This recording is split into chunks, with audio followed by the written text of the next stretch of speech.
You mentioned like growing up as a child actor and having so much success and being in the game starting at age 4, you said? Yeah. Okay. Even till like 14, I couldn't even talk. Like, were you like an advanced child? Like I looking at videos and seeing like you in Jersey Girl was one of your big hits back then. Were you like, could you tell you're advanced, or looking back at it, was it like you above everybody else in your category? I mean, I was like a little old woman. Yeah. Now looking back on it, it's very weird because ironically, not to get too far off track, but I manage a little girl. She just turned 8 years old, and I started managing her when she was 6. I randomly met her at a nail salon out here in Los Angeles, like a month after I had moved back after COVID. And rewind forever ago, I was at a nail salon with my mother when I was 4 years old, and some woman came up to me and my mom and my little brother and was like, you have to put your kids in the industry. And that's how I got my first manager's number, was at a nail salon in New York, in Long Island. And I just started, so no coincidences. It was very weird. I wasn't even supposed to be at that nail salon. I made an appointment for somewhere else. I ended up not liking the vibe of that place, so I went to a different place in Burbank. And here I have this little girl coming up to me, and I had my dog who passed away, but her name was Karma at the time. And she comes up to me and loves my dog, and like just makes like little jokes with me. And I'm like, this kid is special. But could you identify kind of something that you could feel in yourself from the past? Like, was there something like that connected that way? Yeah, there was something about her where I was just like, I don't know, there's a weird energy, and I never would do this. I don't want to be the person like, you should put your kids in the industry, because I'm just like, for some reason I was against that for a long time, but I said something to her mom, and her mom was totally into it, and we had met and over coffee. Was she in the entertainment industry at all, or any thoughts or anything like that? But she's like, people have come up to me and asked me. I just never knew how to get into it, and then you meet a lot of crazy people and all of this thing, all of that. Did they know who you were when you talked to them? No, and I didn't say anything. I was like, let's just give me your email, and then I just sent her like a little email, and I gave her, like some links and a little backstory, and then we met for coffee and kind of filter in more then. And like, if anybody knows the ropes as well as they need to, it's like, I got it. I got you. And this, I mean, and like, you know what? I was confident about that. It was the first time when I felt really confident, because I'm like, you know what?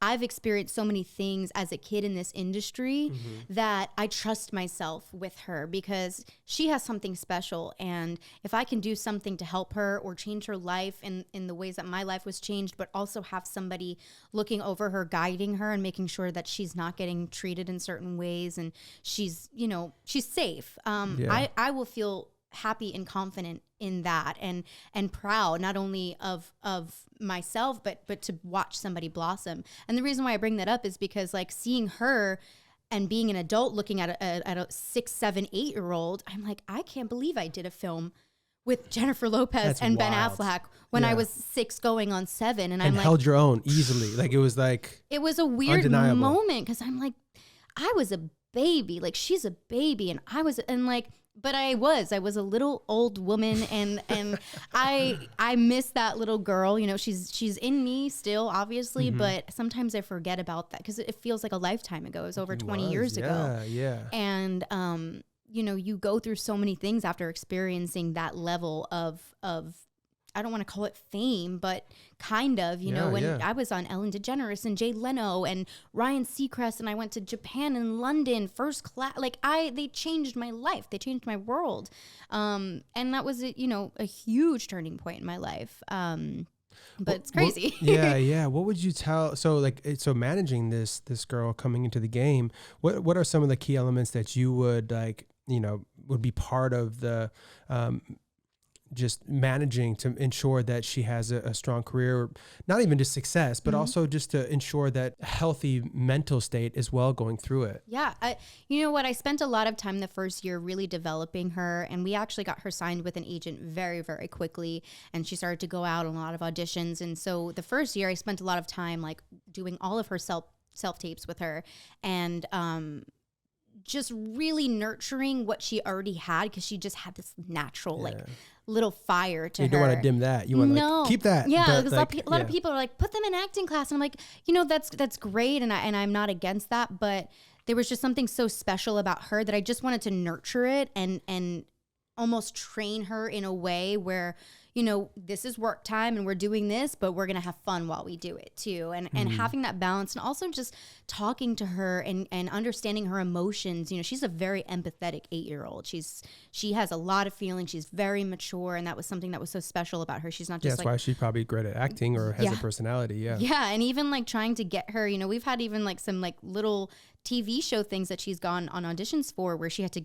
bring up emotions. And I had to teach her about that, where, you're putting yourself in this place and that's not real. It's not real, but you almost take feelings that you felt before when you felt sad and you're pushing it out. And then like we were doing the tape, and then after we were done, she was like, I don't know why, but I feel sad. And I don't like think I'm sad, but my body feels sad. I just want to cry. I was like, you have to understand, this is your nervous system that you're going through right now. You just thought of all of these sad things, and you gave me a beautiful performance here, but your body doesn't know the difference between fake and acting and real emotions. And so it's okay. You're going to be fine, because I don't want to see a 7-year-old cry, but if we're developing her to do things like that, I want her to know that it's okay and it's a safe place, and that she could normalize her emotions and feel through it, where she doesn't have to feel so